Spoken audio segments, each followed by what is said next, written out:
जारी है। देश भर से छात्र अपनी समस्याओं का हमें वीडियो भेज रहे हैं और एक एक वीडियो हम सामने रखेंगे। ऑन स्क्रीन मार्किंग सिस्टम में गड़बड़ी के आरोप है।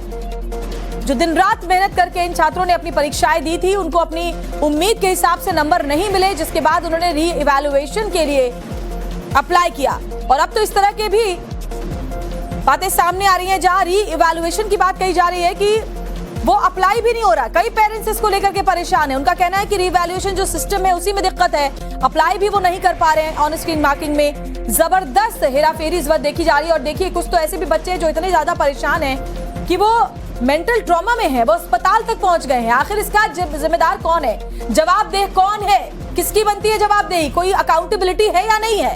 पहले नीट पीजी परीक्षा में ऐसा पेपर लीक का मामला सामने आया, फिर नीट यूजी परीक्षा का पेपर लीक हुआ और उसके बाद अब सीबीएसई में भी इसी तरह का मामला सामने आ रहा है जब लोग अपना री इवैल्यूएशन नहीं करवा पा रहे हैं।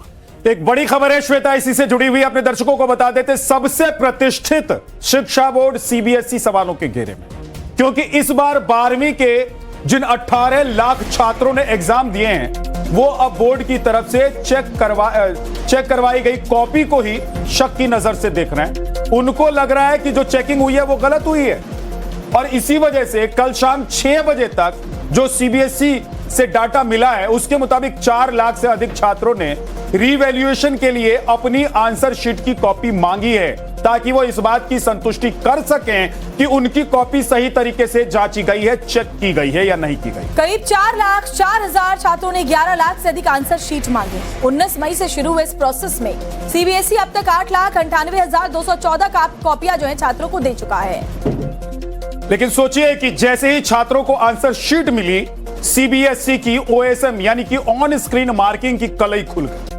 कई छात्रों ने गलत मार्किंग की शिकायत कर डाली तो कई ने दावा कर दिया कि उनकी कॉपी ही बदल दी गई, मतलब श्वेता की कॉपी विद्या के नाम पर और विद्या की कॉपी श्वेता के नाम पर हो गई। और कई तो ये गजब हो गया। और कई बार तो ऐसा भी हुआ विद्या की पहला पन्ना मान लीजिए मेरा है तो उसके बाद के जो पन्ने हैं वो आपके हैं। ऐसी भी शिकायतें सामने आई है। ये कितनी बड़ी लापरवाही है। आप सोचिए कि ये इतनी बड़ी लापरवाही और आप एक सिस्टम लागू कर रहे हैं, वो सिस्टम फुल प्रूफ है या नहीं है, इसकी चेकिंग होगी कि नहीं होगी, कि आप आगे एक्सपेरिमेंट करने के लिए, मतलब आपको लग रहा था कि ये जो छात्र पेपर देके गए हैं इनकी ही आंसर शीट पर एक्सपेरिमेंट कर लेंगे। भाई कोई ड्राई रन करते हैं आप लोग कि नहीं करते? आपका सिस्टम कैसे चल रहा है? कुछ मामलों में सीबीएसई को स्वीकार करना पड़ता है या पड़ा है कि कॉपी जांच में गड़बड़ी हुई है और करनी भी चाहिए। मतलब यह कि नए कॉपी चेकिंग सिस्टम को बिना जांचे इस्तेमाल किया गया, ये हद है श्वेता। और छात्रों की मेहनत और भविष्य के साथ खिलवाड़ किया गया। वो समस्याओं का हमें वीडियो भेज रहे हैं और एक एक वीडियो हम सामने रखेंगे। ऑन स्क्रीन मार्किंग सिस्टम में गड़बड़ी के आरोप है। जो दिन रात मेहनत करके इन छात्रों ने अपनी परीक्षाएं दी थी, उनको अपनी उम्मीद के हिसाब से नंबर नहीं मिले, जिसके बाद उन्होंने री इवैल्यूएशन के लिए अप्लाई किया।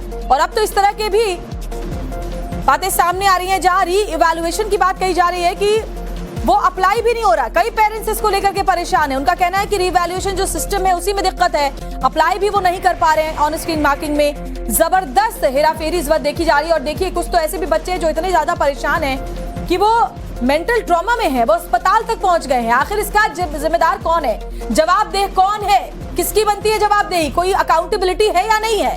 पहले नीट पीजी परीक्षा में ऐसा पेपर लीक का मामला सामने आया, फिर नीट यूजी परीक्षा का पेपर लीक हुआ और उसके बाद अब सीबीएसई में भी